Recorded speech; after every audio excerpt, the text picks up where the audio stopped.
కూర్చో. అక్కడే పొరపాటు. మన సొమ్మే పోతుంది. అవినీతి మనకే అవసరం. ఇలాంటి చట్టాలు చేసి వాళ్ళని తృప్తిపరిచామనుకో, రేపు అవినీతి పనులు చేసే అవకాశం మనకుండదు కదా. ప్రజలు తిరగబడరా?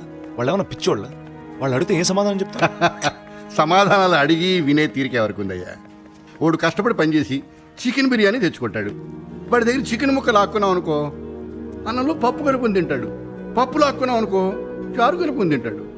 అన్నమే లాక్కున్నాం అనుకో, వాడు కంగారు పడి అటు ఇటు చూస్తాడు.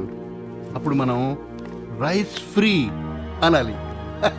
వాడు ఎగిరి గెంతేసి పనిని చికెన్ బిర్యానీని మర్చిపోయి మన దగ్గర బానిసలాగా పడుంటాడు.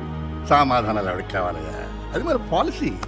కానీ అది తప్పు కదా సార్. లేదయ్యా, ప్రజలు మన నుంచి ఏమీ ఎక్స్పెక్ట్ చేయట్లేదు. ఇలా ఉంటేనే వాళ్ళు ఓటేస్తారు. వాళ్ళని మనం అలాగే ఉంచాలి. వాళ్ళకి మన మీద ఆశ లేదు, మనకి వాళ్ళ మీద హక్కు లేదు.